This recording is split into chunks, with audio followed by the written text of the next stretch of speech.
आपका वोट आपकी ताकत, वोट जरूर डालें।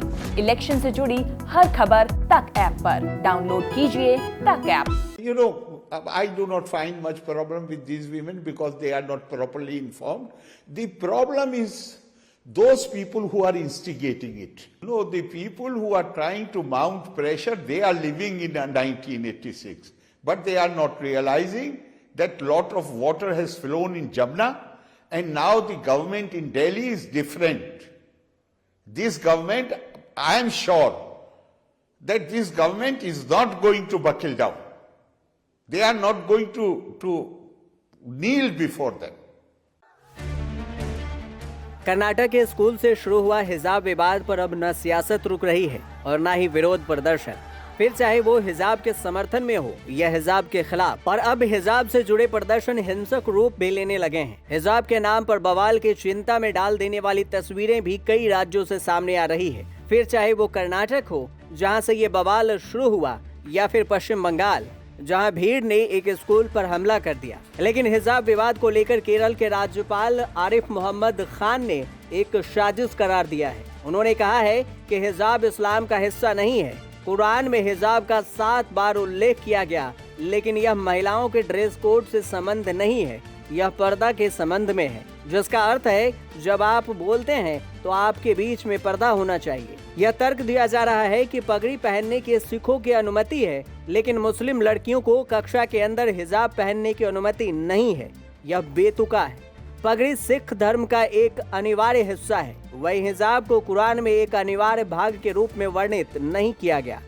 5 Ks and kirpan, kala, kesh, they are among them. They are considered and accepted as essential and intrinsic to the practice of Sikh religion. Whereas hijab does not find any mention. In fact, in Quran, the term hijab has been used 7 times, and nowhere it has been used in the context of the dress which a woman should wear. One thing we should keep in mind, that when Islam came, there was a section among the Arabs who used to bury their daughters soon after their birth. Islam is strongly banned it. The practice came to an end. But that psychology, that mentality which wants to keep the women suppressed, which wants to keep the women, they want to dominate over women, that psychology, that habit did not end. They invented triple divorce, they invented hijab, they invented all kind of things.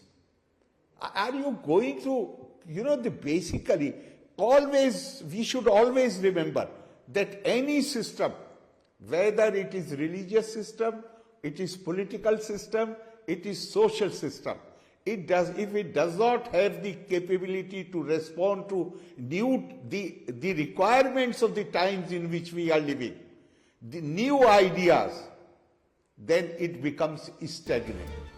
Mohammad Arif Khan ने हिजाब को लेकर आगे कहा कि कुरान में एक आयत आई जिसमें कहा गया कि खिमार को अपनी कमीज पर डाल लो। उसका मतलब था कि उसे चेस्ट पर रख लो ताकि तुम पहचानी जा सको, यानी तुम गुलाम नहीं हो। इसमें संदेश ये था कि जिस पर्दे की बात कुरान कर रहा है वह महिलाओं की पहचान को बनाने में मददगार साबित हो। जब मोहम्मद आरिफ खान से हिजाब के पसंद नापसंद के बारे में पूछा गया तो उन्होंने कहा कि यह पसंद या नापसंद का मामला नहीं है, बल्कि सवाल है कि क्या कोई व्यक्ति किसी संस्थान के नियमों, ड्रेस कोड का पालन करेगा या नहीं। I ask myself whether at the time when they applied for admission into the college and they signed the form, was this dress code, the regulation was in force or not? So they did it knowingly, and they have signed on the documents. If this is something which has been introduced after they were admitted into the college, then I can understand if they feel that it is necessary, then they can raise the question. But if this dress code was in place, the regulation was in place at the time when they took the admission, then they are only violating by demanding something new. They are only violating the civil contract which they had agreed to, and they had duly signed it with the college. For argument's sake, accept that it is intrinsic, it is integral.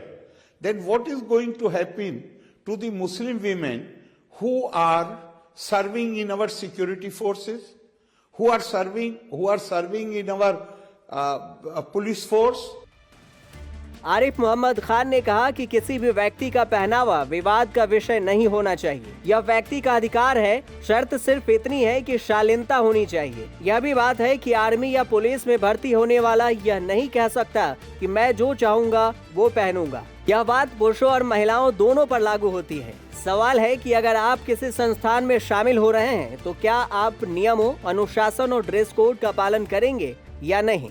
तो अब आपको ये भी बताते हैं कि कौन है आरिफ मोहम्मद खान। केरल में भारत के पूर्व प्रधान न्यायाधीश पी सदाशिवम की जगह पूर्व केंद्रीय मंत्री आरिफ मोहम्मद खान राज्यपाल हैं। आरिफ मोहम्मद खान प्रगतिशील मुस्लिम चेहरे के तौर पर भी जाने जाते हैं। मोहम्मद खान ने राष्ट्रगीत वंदे मातरम का उर्दू अनुवाद भी किया था। साल 1984 में राजीव गांधी की सरकार में आरिफ मोहम्मद खान को केंद्रीय मंत्री का दायित्व दिया गया था। आरिफ मोहम्मद खान ने केंद्र सरकार के 3 तलाक को समाप्त करने और जम्मू कश्मीर से अनुच्छेद 370 को हटाने के फैसले का भी समर्थन किया था और मोदी सरकार की भी तारीफ की थी। आरिफ मोहम्मद खान कांग्रेस से 2 बार, जनता दल और बसपा से एक बार लोकसभा का सदस्य रह चुके हैं।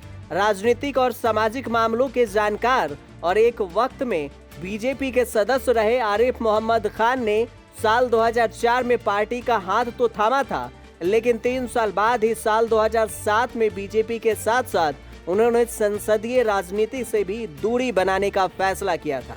यूपी के बुलंदशहर के सयाना तहसील के बारीजोत गांव के मूल निवासी आरिफ मोहम्मद खान 1980 के दशक में कांग्रेस के टिकट से पहली बार कानपुर से लोकसभा चुनाव में जीत दर्ज कर संसद पहुंचे थे। पार्टी ने साल 1984 में उनको बहराइच संसदीय सीट से प्रत्याशी के रूप में चुनावी मैदान में उतारा था। इसके बाद वह जनता दल के टिकट से 1989 में चुनाव लड़े और जीत हासिल की थी। उत्तर प्रदेश के बुलंदशहर में 1991 में जन्मे आरिफ मोहम्मद खान का परिवार 12 बस्ती से ताल्लुक रखता है। बुलंदशहर जिले में 12 गांवों को मिलाकर बने इस इलाके में शुरुआती जीवन बिताने के बाद खान ने दिल्ली के जामिया मिलिया स्कूल से पढ़ाई की। उसके बाद अलीगढ़ मुस्लिम विश्वविद्यालय और लखनऊ के शिया कॉलेज से उच्च शिक्षा हासिल की। 26 साल की उम्र में 1977 में खान पहली बार विधायक चुने गए थे। सबसे ज्यादा चर्चा में शाह बानो केस से मोहम्मद आरिफ खान आए थे। तो ये भी जानना जरूरी है कि आखिर शाह बानो केस है क्या। असल में 1978 में पेशे से वकील अहमद खान ने अपनी पहली पत्नी शाह बानो को 3 बार तलाक कहकर तलाक दे दिया था। शाह बानो समान नागरिक संहिता की दलील लेकर गुजारा भत्ता मांगने के लिए अपने पति के खिलाफ अदालत पहुंच गई थी। सुप्रीम कोर्ट ने भी शाह बानो के पक्ष में फैसला सुना दिया था, लेकिन सालों चले इस कानूनी लड़ाई के बीच इस केस पर बहस के चलते मुस्लिम समाज 3 तलाक और मुस्लिम महिला के कोर्ट में जाने के खिलाफ आंदोलित हुआ था। राजीव गांधी सरकार में गृह राज्य मंत्री रहे आरिफ मोहम्मद खान ने शाह बानो के पक्ष में आए सुप्रीम कोर्ट के फैसले की जबरदस्त पैरवी की थी और 23 अगस्त 1985 को लोकसभा में दिया गया खान का भाषण भी काफी मशहूर हुआ था और यादगार भी हो गया था। आखिरकार इस केस में हुआ ये कि मुस्लिम समाज के दबाव में आकर राजीव गांधी ने मुस्लिम पर्सनल लॉ संबंधी एक कानून संसद में पास करवा दिया, जिसने शाह बानो के पक्ष में आए सुप्रीम कोर्ट के फैसले को भी पलट दिया। और तब खान ने राजीव गांधी के इस स्टैंड के खिलाफ मुखर होते हुए न केवल मंत्री पद से इस्तीफा दिया बल्कि कांग्रेस से भी दामन छुड़ा लिया। उसके बाद मोहम्मद आरिफ खान बीजेपी में शामिल हो गए और अब एक बार फिर हिजाब मामले को लेकर मोहम्मद आरिफ खान ये कहना चाहते हैं कि हिजाब मुस्लिम समुदाय का हिस्सा नहीं है, जो कि एक बार फिर विवाद का हिस्सा बन गया है। ब्यूरो रिपोर्ट, न्यूज़ तक।